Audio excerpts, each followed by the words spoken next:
Aquí comienza Hasta el Hueso, las artes ciudadanas.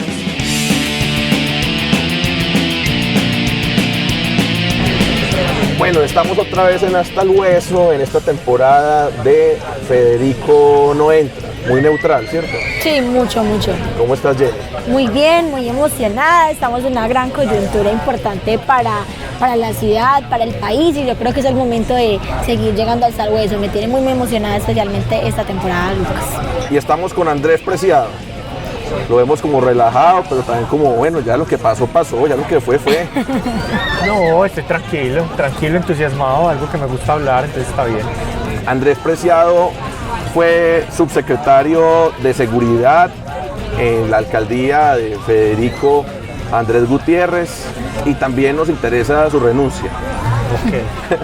Bueno, es un experto en temas de seguridad, ¿no? Un tipo sensato, un tipo bueno, que ayudó a engañarnos a algunos, como bueno, hay que pues ayudó que estuviera él no hizo engaños, que estuviera en la alcaldía, por no decir, bueno, hay que intentar que haya una política de seguridad bacana, que a la alcaldía le vaya bien, porque de verdad, hablando de cosas bacanas, Andrés, uno, no sé, hacía críticas y oposición cuando estaba Federico en campaña, como cualquier ciudadano que no es laureano gomecista, se dice. Pues porque uno dice, no, pues yo cómo voy a coincidir con esa campaña. Pero una vez gana, uno trata como de, ¿cierto? Su función como veeduría, como centro de estudio, como ONG, digamos, es como, ojalá al alcalde le vaya bien para que le vaya bien a la ciudad, ¿o no? Sí. De acuerdo, sí. ¿Cierto? Y yo creo que es en últimas también lo que tiene uno que pensar con cualquier alcalde, más allá de la cercanía ideológica o no, a cualquiera se le pueden reconocer cosas buenas, cosas malas, sea Federico Gutiérrez, Daniel Quintero, incluso creo que también... A mí con Federico Andrés me duró como 2 años la bobada, muy ingenuo yo a mis 34 añitos que tenía yo en ese momento, o 36 en la mitad del periodo, muy ingenuo, muy infantil.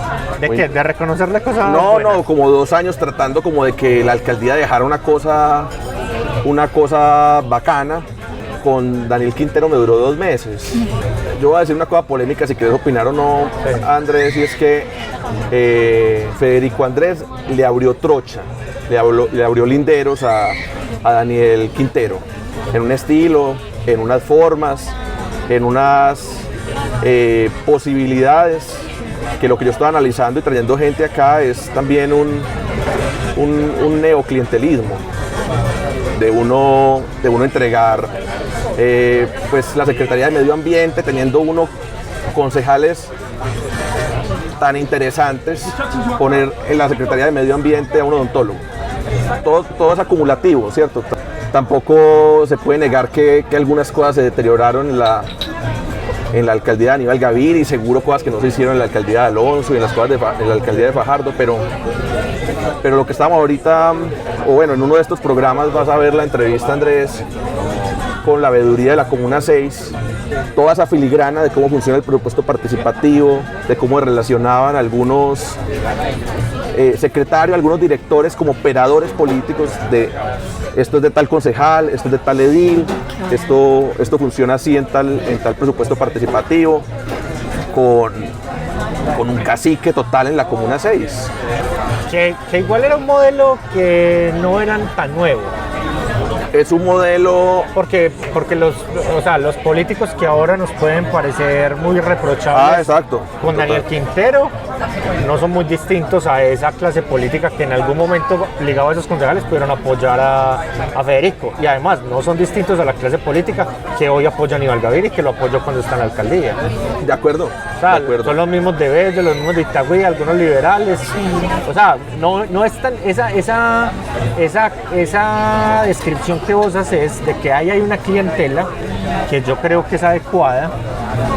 Es una clientela que parece que no cambia tanto, no la clientela. Que parece que no cambia tanto. Exacto. Que parece que no cambia tanto la clientela. Pero me parece que hay conexiones entre cómo llegan y cómo ejercen ciertas lógicas de poder, más allá de que, digamos, en temas puntuales de política puedan estar aparte Federico y Quintero. Ahora, yo sí creo que también hay diferencias grandes. Y lo digo en particular por lo siguiente. Yo creo que sí hay un deterioro de ciudad, más allá del gobierno, que hay que analizar muy bien. Sobre todo, por ejemplo, en temas educativos. Yo creo que sí hay cosas que se pueden estar deteriorando desde Aníbal Gaviria. Ahora, yo creo que cada alcalde tiene que ser responsable por las cosas que se le deterioran en su gobierno. Y en ese sentido yo creo que Federico tiene cosas de ese modelo de clientela que pueden ser muy parecidas en los casos que señalaba ahorita de Aníbal, de Daniel. Lo que hay que ver es cómo controlar la clientela. Lo que puede ser distinto en esos tres casos es que probablemente Aníbal Gaviria tenga más éxito en el control de la clientela o en qué cosas le reparte, qué puestos estratégicos les doy o qué no, en dónde les doy entrada, en dónde no y hasta dónde. Porque pues de entrada el tema de corrupción sí pues es una cosa que más allá pues del análisis de clientela uno sí tiene que señalar barrera con el tema pues ya delictivo e ilegal. Es posible que Federico, digamos, propiciara ciertas lógicas de poder que llevaron a cierta exacerbación ya en el modelo de Quintero. Hay otra que a mí me parece, además de la clientela, que los junta mucho y que pareciera ser una cosa que en general se perdió en Medellín, y es la incapacidad de contradecir con respeto en temas políticos. O sea, la discusión y el debate político, que eso era una cosa como que se apreciaba mucho en la ciudad, y que en eso, por ejemplo, yo sí creo que son muy distintas las maneras, por ejemplo, de Aníbal Gaviria. Exactamente. Uno con Aníbal Gaviria podía tener contradicciones, pero siempre tenía un debate respetuoso. Sobre todo por la forma en que puede que uno no tuviera tanto acceso a debatir con Aníbal Gaviria, pero las personas que Aníbal ponía a debatir por él, o los que salían a defender el gobierno, tenían un talante para debatir muy distinto. Y en eso siempre hay que reconocer, por ejemplo, a Luis Fernando Suárez. Ese es un señor con el que usted puede estar o no de acuerdo, pero con el que siempre se puede debatir con altura. Y yo creo que eso sí es una cosa, ese debate con altura se perdió. Y habían síntomas que, digamos que con Federico, a mí incluso estando adentro me preocupaban, que eran cosas con las que yo creía que eran demasiado tontas como para ponerse a pelear. O sea, ¿cómo no ir, por ejemplo, a un debate de ciudad? O sea, anda, ¿cuál es el problema de ir a eso? Y que muchas veces esa lógica de al debate escondámonosle, yo creo que sí le hizo mucho daño a la ciudad. Y esa es una cosa que hay que tratar. Yo creo que, por ejemplo, eso es una cosa que con Daniel Quintero tampoco es posible. Ah, exacto. Tampoco es posible, es que porque a mí se me parecen mucho. Porque eso le duele mucho a los dos. Porque esconderse se volvió la forma de debatir, de no debatir para ellos mejor. Eso es muy perjudicial para la ciudad. Yo creo que en esas dos cosas puntuales a mí me parece que se parecen mucho. Ahora, sí creo que hay unos orígenes políticos distintos y hay dos proyectos de ciudad muy distintos pues en los dos. Tiene mucha mejor popularidad Federico Gutiérrez que Daniel Quintero. Pues el desgaste de Daniel Quintero es tremendamente horrible, entonces es tratado como... Pero tiene popularidad Federico Gutiérrez también porque esto es un proceso político, es decir, parte de la popularidad actual de Federico Gutiérrez está soportada en la impopularidad de Daniel Quintero. Si no relacionas esas dos cosas no se puede entender. O sea, el mejor jefe de campaña de Federico Gutiérrez para la presidencia es Daniel Quintero, porque si en Daniel Quintero hubiera una alcaldía respetable, una alcaldía, digamos, buena, en términos de eficiencia, en términos de imagen de ciudad, probablemente la popularidad de Federico Gutiérrez no estaría en el punto en el que está. Federico Gutiérrez un poco se reencaucha políticamente, pues después de pasar de la alcaldía, entra de nuevo políticamente al escenario por la capacidad de crítica que le ofrece Daniel Quintero. Si fuera un buen alcalde, probablemente no tendría ese nivel de pelea. Que eso nos lleva a sus análisis electorales y ese gran éxito de Petro y de Francia Márquez, pero también el gran éxito de Federico Gutiérrez, exacerbando, digamos, una polarización, Jenny, y mostrando pues yo soy partidario, es muy difícil analizar eso, pero no le sirvió al pacto histórico aliarse con Daniel Quintero, no le sirvió buscar esa alcaldía aquí en Medellín. Yo creo que hubieran sacado lo mismo o más si no se hubieran aliado con Daniel Quintero, y Daniel Quintero es su única tabla de salvación, el pacto histórico.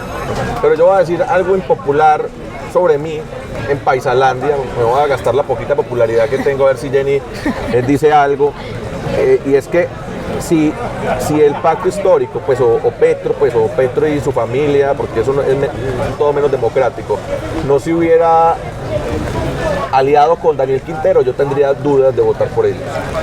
Y de pronto hubiera votado por ellos en la consulta. Después de ver cómo no les importa, o sea, alguien que yo tengo cercano, porque finalmente uno no le queda del todo claro, uno no es tan juicioso para que le quede del todo claro si Benedetti o Roy son corruptos, pero yo tengo una opinión muy fuerte, muy cimentada de que esta alcaldía de Daniel Quintero es corrupto. Entonces yo digo, yo con una gente que no le importa y si al día con uno es corrupto no va a votar nunca. Sí, solo que como digamos la narrativa de ciudad ha sido dividida como o están conmigo o están contra mí, entonces digamos que incluso eso lo noto mucho como los estudios universitarios, como no, Daniel Quintero es una buena persona, está al lado de los adolescentes, de los jóvenes y está competente. Entonces digamos que de alguna manera esa narrativa también se pega mucho, es muy pegajosa, sobre todo en los es un ladrón de izquierda. No, y en el país no es claro, no es claro el escenario de Daniel Quintero en Medellín. Sí, es como o sea, muy para raro. una persona en Bogotá, de hecho, por los medios de comunicación supuestamente informados, supuestamente con información, supuestamente Para María con Jimena contactos, para el 90% de las mesas de debate de este país, lo que hay es una pelea entre la clase política empresarial y digamos, cierta franja del fajardismo contra Daniel Quintero. La siguiente sociedad tiene que ser imaginada por artistas.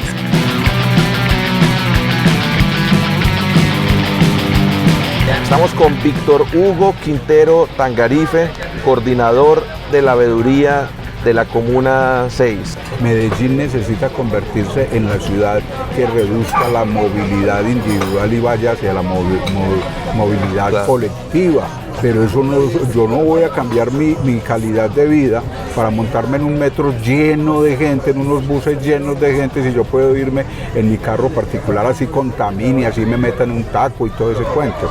Eso tiene que ser una política pública que en realidad busque darle comodidad al ciudadano en el transporte colectivo. Yo me acuerdo que los compromisos que fueron quedando expuestos fueron los de Fasecolda, los de Fenalco, que desafortunadamente este tipo de empresario piensa de manera muy cortoplacista. Entonces dice, yo no puede ser que me peatonalice esto, ni que me genere el día sin carro, no vamos a peatonalizar tal zona, y salieron estos gremios a defender al alcalde y a presionarlo, como las dos cosas, ¿no?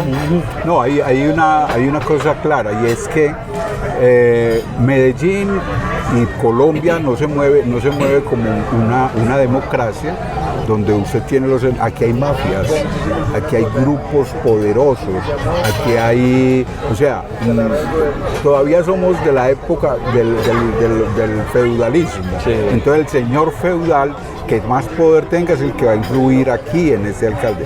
La política tiene que ser otra cosa de consensos, una política de acuerdos, de que el empresario tenga claro qué es la ciudad hacia el futuro, que la academia sepa cuál va a ser la ciudad del futuro, que el político sepa cuál es la ciudad del futuro. Porque es que la publicidad de Federico cuando fue alcalde es como para los débiles, pero en otro lado estaba cuadrando a veces políticas que eran contrarias a las que estaba diciendo. O sea, él se veía como todos se quieren ver como alcaldes medioambientales que favorecen las ciclorrutas. Él le hizo mucho bombo a uno de los pequeños aciertos, pero es muy poco para 4 años y para todo ese presupuesto que fue lo de los buses eléctricos. Pero por detrás, con los empresarios, estaba diciéndoles tranquilos que yo voy a dejar el tema automotor de la ciudad igual a como estaba. ¿Cierto? El statu quo. Vea, yo le doy un ejemplo.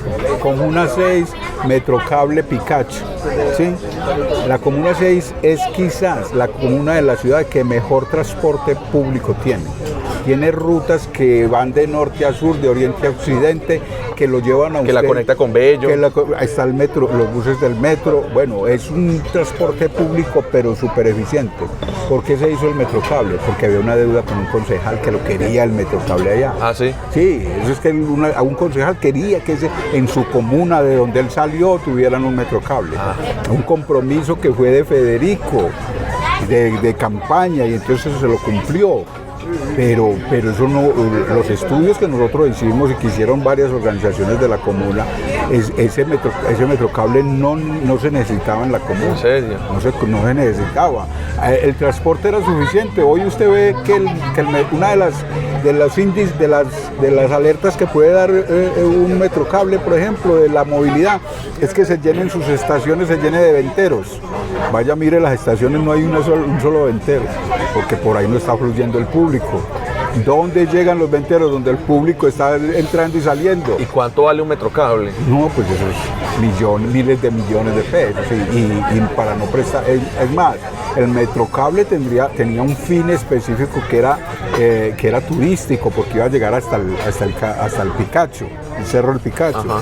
Pero no llegó, entonces tampoco se cumplió con ese objetivo. Tampoco están subiendo turistas. No, tampoco. Entonces sí, ese asunto de los compromisos políticos, de las presiones, manda mucho en esta ciudad. Y no hay una articulación para pensar la ciudad, digamos, a futuro.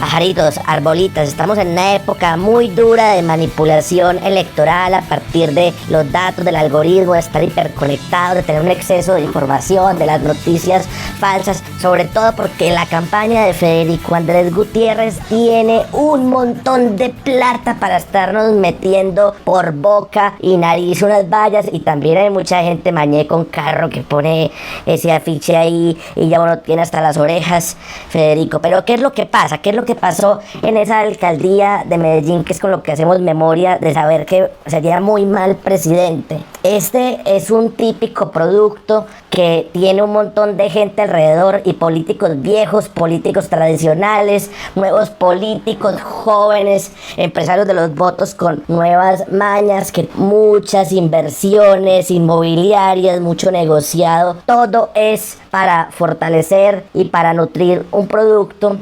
Pero recordemos, antes decían que los buenos gobernantes pensaban en la siguiente generación y los malos en el siguiente cuatrienio, en las siguientes elecciones, más que todo. Pero Federico Andrés, con su equipo, con esa empresa, estaba pensando en el siguiente titular, en cómo dar de qué hablar y cómo hacer tendencia 3 o 4 veces al día. Como dice Saxi, siempre tener la cámara prendida. ¿Y cómo es posible que hizo tan poquito en la alcaldía de Medellín, que no hay ninguna obra grande de demostrar, si la deuda del municipio en su alcaldía se multiplicó por 5?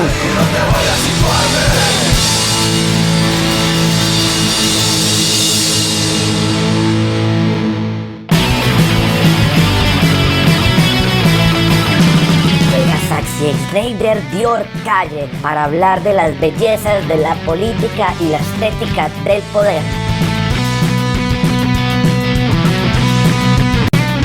Bueno, pues mis amores, hace días que no nos vemos, que no nos conversamos. ¿Cómo están Lucas y Jenny?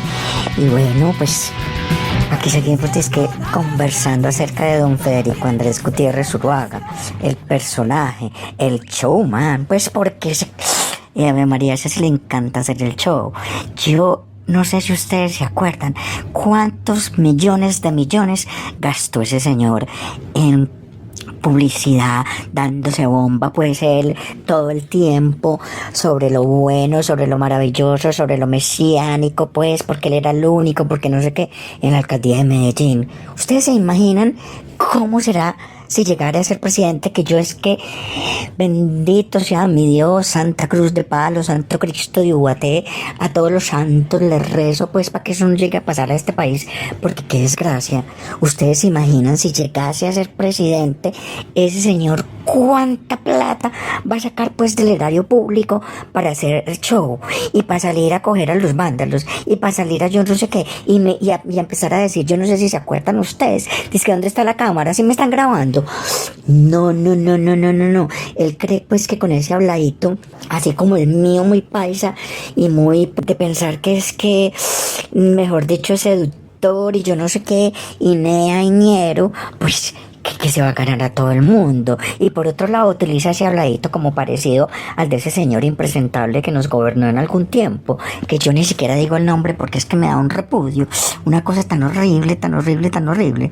Por favor, ¿será que seguimos pensando que un señor con una cabeza tan hueca, pues tan insulso, puede llegar a ser presidente? Claro que es que Duque ya lo fue y dejó la vara muy baja, como ser alcalde él mismo o ser alcalde Quintero, pues la vara está ya muy baja, entonces cualquierita puede ser. Y lo mismo que está pasando en las universidades, y lo mismo que está pasando en las entidades públicas, y lo mismo que está pasando en todas. La vara está tan baja que ya cualquiera puede ser. Pensémoslo muy bien, mis amores, esto no está fácil. Piensen muy bien qué es lo que van a hacer y ojalá que no piensen en votar por ese señor.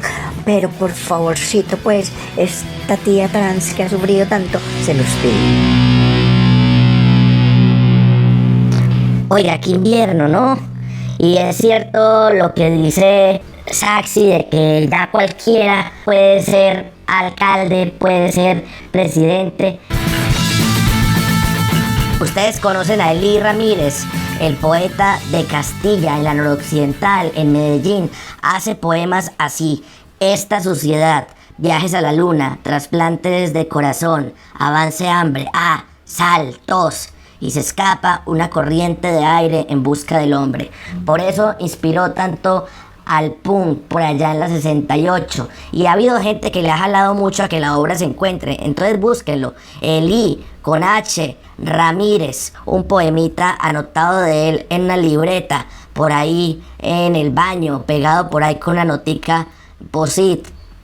Y lo pueden también encontrar en una biblioteca que tiene con fama en asocio con otra parte, la casa del maestro Fernando González en Envigado, por toda la avenida del Poblado, queda cerquita de la estación Ayurá. Y por supuesto en Castilla, en la biblioteca de Confenalco, que no hemos dejado cerrar, se puede encontrar muchos libritos. Busquen ahí que hay bibliotecólogos, bibliotecarios y todo, queridos y queridas, para que les encuentre el librito ahí en Castilla, en la biblioteca de Confenalco.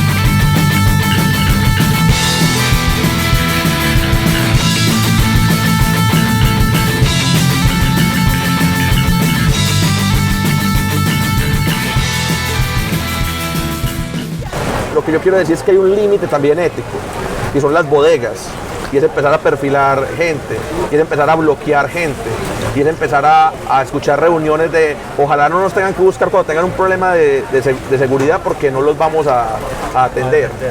Entonces es una deformación de servicio público, que vos hacías muy bien ahorita el paralelo entre Aníbal Gaviria y Federico Gutiérrez, que es un político de alguna manera tradicional, pero que tiene otro aparato emocional distinto y que no está poniendo a su equipo a buscarle a buscarle la caída o a bloquear al otro, que nunca le va a dar la indicación a su equipo de bloqueeme a que está muy cansón. Y la forma de gobernar de Federico Gutiérrez. Y que es un administrador público más ducho, o sea, que tiene claro, sí, se pueden tener clientela, pero usted nunca va a ver en un gobierno de Aníbal Gaviria que la clientela se la entreguen, que los puestos claves se los entreguen a la clientela. ¿Quiénes son los que están en los puestos de educación de Aníbal Gaviria? Gente de su entraña técnicamente competente. Sí. En los temas de seguridad. Gente de su entera confianza, técnicamente competente. Que ahí mezclamos el otro tema, y es si tiene proyecto de ciudad, si tiene proyecto de país o no, porque entonces no tenía una secretaría a quien entregarle a alguien de confianza, porque es que no había una secretaría que él dijera, con esta secretaría la voy a sacar del estadio. Ahora, yo creo que hay una cosa que sí es significativa, y me parece que en la campaña presidencial de Federico se hace muy evidente. Yo creo que su visión de país sí está muy fincada en los temas de seguridad. Yo no sé si eso sea ideológico. Ahora que vos lo decías, que creías que Federico no tenía ideología, yo creo que él sí tiene una posición ideológica. Yo no sé si tiene un proyecto ideológico, puede ser distinto. Ahora, yo sí creo que la idea de Federico está centrada en una idea de seguridad. A Federico en abstracto le puede costar desarrollar en idea, porque el populismo trabaja en la lógica de amigo-enemigo. Puede que él sepa qué quiere decir sobre la propuesta de Petro, pero que le cueste mucho construir su propia propuesta en abstracto desde lo conceptual. Yo creo que Federico sí ve un proyecto de país y de ciudad limitado a los temas de seguridad. que en eso me parece que es técnicamente poco amplio, pues. No hay una visión grande ahí envolvente. Nunca le traigo la herpes a Andrés, ¿sí? ¿Verdad? Ahí no hay un asunto envolvente, pero yo sí creo que está muy limitado a esa visión de seguridad. Y de hecho, es tan limitada su proyecto político, el asunto de seguridad, que por eso tiene que encontrar un enemigo al que oponerse políticamente. Federico, si no tiene identificado el enemigo, le cuesta más. Como un experto en seguridad o como un ideólogo de seguridad se va a perseguir un fletero con una cámara. Pero yo no creo que Fico sea ni un experto ni un técnico en temas de seguridad. Una cosa es tener la seguridad como su proyecto político. Hay que devolver plata a Argentina, porque iba allá a Argentina a dar conferencias. Pero por eso hay que mezclar su cariz populista. Es que si el proyecto político es de lo ideológico, pero su forma de hacer es una forma que está cercana al populismo. El populismo y la seguridad te lleva a eso, te lleva al efectivismo, te lleva a no tener una política integral, a no ver la seguridad desde la política criminal. En Medellín era muy claro eso. Trabajar en Medellín una política de seguridad de la persecución de organizaciones delincuenciales es una política efectivista, porque las organizaciones están. Se regenera. Porque las organizaciones y el están. organigrama se regenera de uno. Por eso, pero es que si vos sos populista siempre va a tener con quién pelear, huevón. Siempre va a tener el enemigo. Y a mí lo que me interesa cuando yo soy un populista y mi estrategia es esa, es tener un enemigo con quien pelear. Si se acaba el enemigo, que se acaba también mi propuesta política. Betsabe Rebelde, amistad y libertad. Ideas PL. Hubo un 28 del 2022 en el cual la rebeldía se acumuló. No es solo en uno ni en dos, sino en muchos estudiantes. Comenzó una mañana un poco azulada, pero con mucha incertidumbre porque no sabía qué estábamos esperando ese día. Pero en el fondo sentíamos mucha nostalgia porque se representaba como un año de lucha, un año de rebeldía, un año con ganas de un cambio, un año donde muchos salieron, no volvieron y para muchos fue como la vista ciega y es triste porque ese día muchos solo hablábamos de recuerdos durante la marcha. Cuando empezó la marcha solo escuchaban soy estudiante y fue bonito. Poco a poco que avanzamos nos hicimos la misma pregunta, ¿qué irá a pasar ahorita más tarde? O sea, esa era la incertidumbre de muchos, ¿qué irá a pasar? Porque ya sabíamos que se presentaba ese día justamente. Puedo decir con orgullo que estuvo todo muy bonito, vi felicidad donde antes no la había, volvimos a las calles, interesa que la gente conozca por qué salimos, seguimos normal, en el camino me encontré con muchos paseos que hace mucho no veía, entonces fue como que, hey, ¿bien o qué?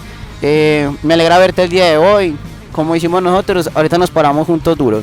Fue una movilización muy bonita, me acá de buen recuerdo porque hace mucho nos celamos con esa moral, fuimos vistos por muchos medios y entonces nos dimos mucho a que ver ese día. Ya finalizando la tarde, pues puedo decir que lo que siempre sucede, manifestar es un derecho, pero aparentemente en Colombia puede que no lo sea, porque simplemente el hecho por tú bloquear una vía te estás exponiendo a que pierdas la vida, a ver a tu compañero herido, a ver cómo lo capturan y nadie hace nada.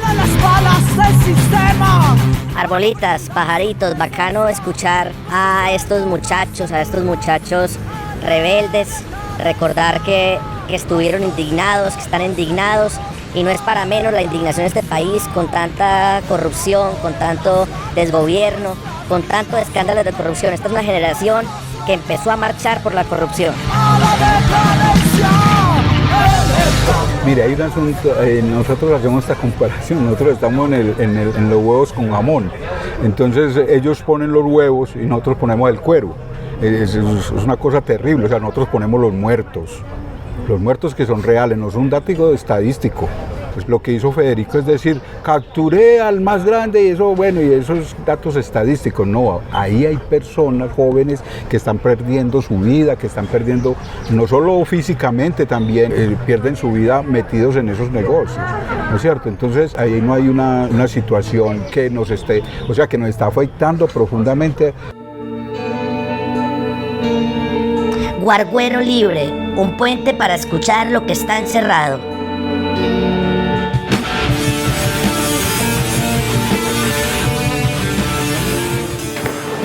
Primero que todo, mucho gusto, ñapita, envía un saludo a todo el mundo. Yo soy Santiago, mi nombre artístico es ñapita, hago clown, tengo un estudio de 1 año, estudié lo básico, la filosofía de los clowns, los 8 mandamientos. Esto nace desde que muy pequeño la felicidad me la daban los circos. Desde muy pequeño la felicidad me la daba un clown llamado Tostadita, y desde ahí nace como el amor, como la pasión a buscar la felicidad y a compartirla con los demás. Ser clown es una clave de la vida, es como algo para mí muy importante. Para usted desahogarse por medio del arte, usted puede desahogar sus vivencias, puede desahogar sus problemas. Entonces es algo en que el mundo se refugia. Muchas personas se refugian en el circo, un problema, y quieren buscar la felicidad, y por eso los invito a que sigan en busca de la felicidad. Oigan, muy bacano escuchar a ñapita, mera historia de vida que tiene él con las ganas de ser clown, con lo que le significó, como saber tocar todo con mucha delicadeza y a la vez ser muy fuertes. Toda mi política de seguridad no es por salvar vidas, por hacer algo sostenible en justicia, sino por aumentar mi popularidad. Eso es para mí tremendamente grave. Y es por lo que hablamos ahora, es porque es una práctica de gobierno que se acerca al populismo. Para ir redondeando, para ir finalizando, ¿qué es lo bueno de Federico Andrés Gutiérrez? Yo rescato un asunto que a mí me parece central y que digamos a medida que trabajo en más gobiernos locales comparo y me parece significativo en él. Federico Gutiérrez es una persona emocionalmente equilibrada y ponderada. Y yo creo que cada vez más un gobernante tiene que mezclar conocimiento técnico y manejo emocional. Es de los pocos políticos que yo conozco que no se le va la mano en el maltrato con sus subalternos, con su equipo. Nunca una puteada, nunca un maltrato, nunca un comportamiento, digamos, desobligante, nunca un grito. Es un tipo leal con su gente. Eso le puede jugar a favor o en contra. Creo que esa es una buena forma de entender también lo que le pasa con Santiago Gómez, por ejemplo. Que para mí son la misma persona. Nos queda pendiente una conversación, una exploración un poquito de esa oscuridad. Listo. Esa es la mayor oscuridad pero es un tipo leal de con Federico su gente. Gutiérrez, es su asociación con Santiago Gómez. Es un tipo leal con su gente, es un tipo que yo creo que emocionalmente es un tipo equilibrado para los retos que tiene. Ahora, eso se tiene que entender en la integralidad de la persona, porque pues es un tipo emocionalmente equilibrado, pero como ya hemos hablado, que esos valores de la fidelidad son valores también de una mafia. Por eso dije que puede jugar a favor o en contra. Sí. Puede jugar a favor o en contra. Le valoro su capacidad de escucha al equipo. Pero no lee. Que la forma de hacer esto es yo creo que tiene deficiencias en lo técnico. Yo particularmente creo que es una persona. En lo conceptual, en lo filosófico. Que en lo técnico creo que debería formarse. Creo que debería formarse más. Leer más. Sí, más o menos deficiente de conocimiento técnico y manejo emocional. Escucha un nuevo episodio de Hasta el Hueso, todos los jueves en Spotify.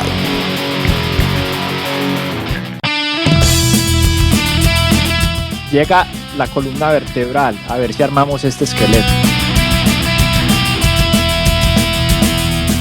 Federico, como muchos candidatos, ha sumado el marketing político de decir que este es el alcalde de la gente y es el momento del cambio. Durante sus campañas políticas se ha mostrado cercano a las ideas de Fajardo y Alonso Salazar, a su manera de gobernanza, a sus movimientos políticos e incluso recibió apoyo en la Alianza de los Federicos. Y se puede decir que fue su alumno en el que trató de mostrar que su campaña sí se hacía en las calles, pero una cosa es la campaña y otra muy distinta es luego de ganar, en el que se olvidan de esa máscara que fueron construyendo. El recorrido de Federico en lo público podemos definirlo de la siguiente manera. Comenzó siendo concejal por el Nuevo Partido y apoyando a Sergio Fajardo durante el tiempo de su alcaldía, y él como concejal logró la reelección, pero esta vez como miembro del partido de la U y durante la alcaldía de Alonso Salazar, y ahí comenzó a distanciarse del proyecto y de las maneras de ser política del movimiento Compromiso Ciudadano, pues si bien parecía ser cercano al principio, terminó por ser muy crítico con el gobierno de Salazar, sobre todo en el tema de seguridad, porque en este mandato se priorizó en temas de educación y en programas sociales como Buen Comienzo. Luego buscó también por medio del partido de la U ser alcalde de Medellín. En esa ocasión competía contra el cuestionado exalcalde de la ciudad, Luis Pérez, y con Aníbal Gaviria, quedando en tercer lugar por debajo de Aníbal Gaviria, quien resultó ganador. Pero siguió intentándolo y para la campaña de alcaldía en el 2014 se unió con Federico Restrepo, quien fue el gerente de PM de Alonso Salazar, para juntos unir fuerzas en campaña y ser reconocidos como los Federicos. Restrepo para gobernación y Gutiérrez para alcaldía. Pero buscó ser alcalde ya no por un partido, sino por el movimiento Creemos.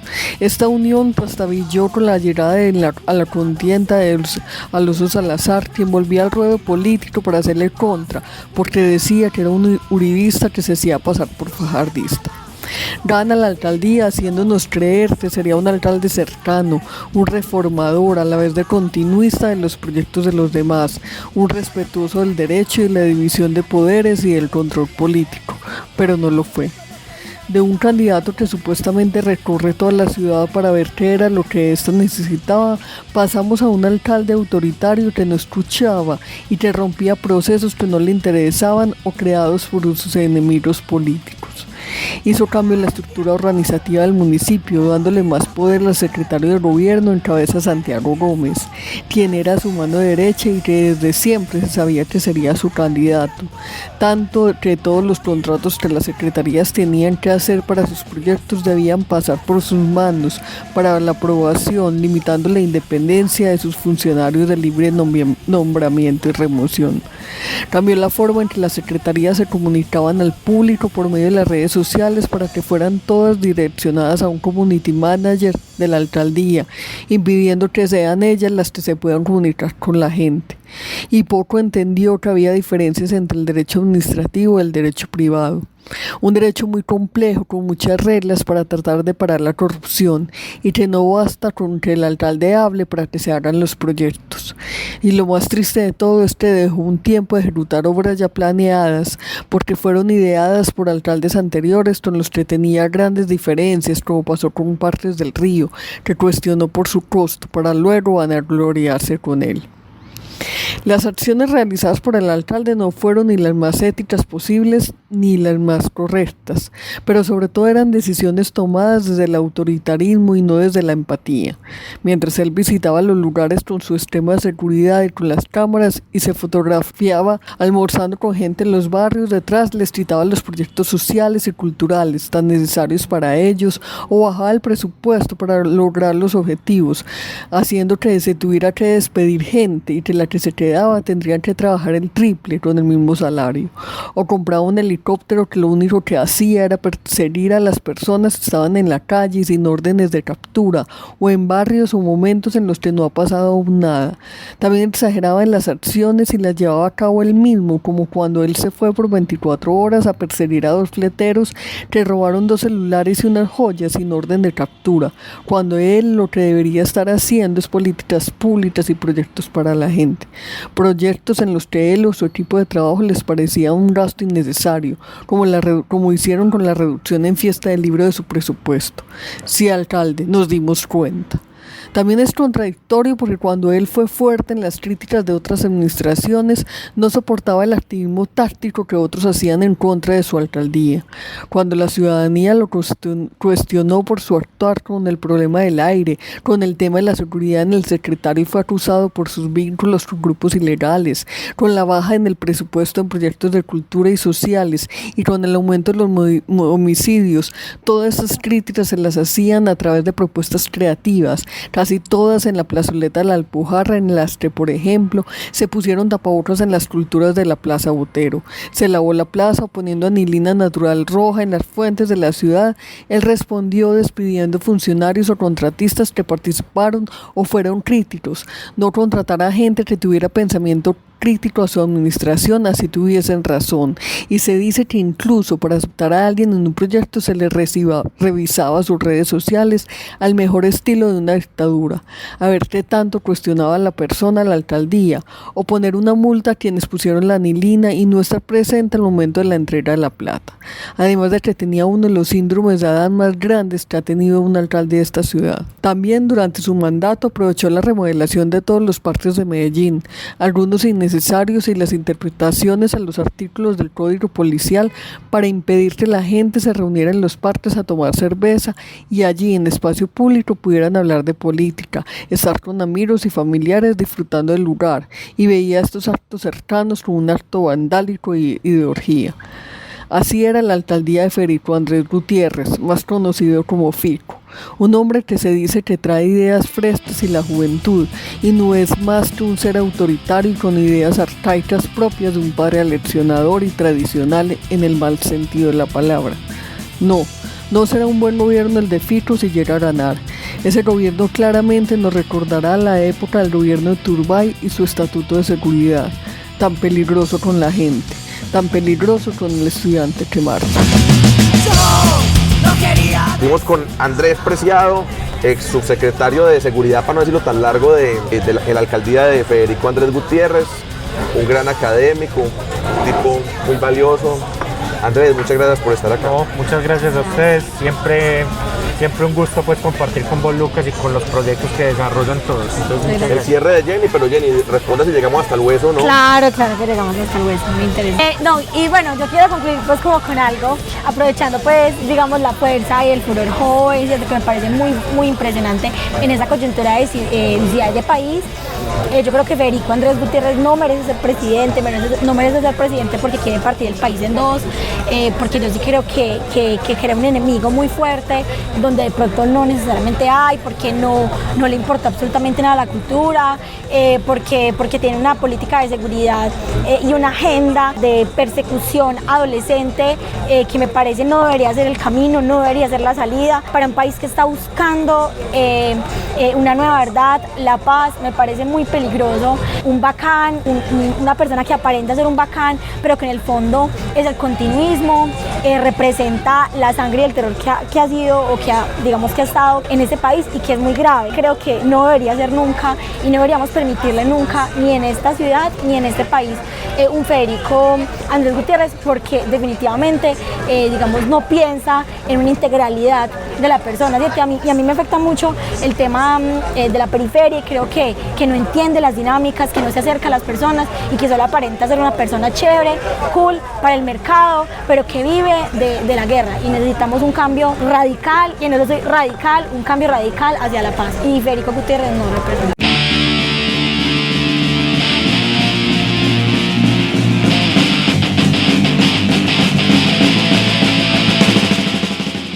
Finalizamos con Hasta el Hueso.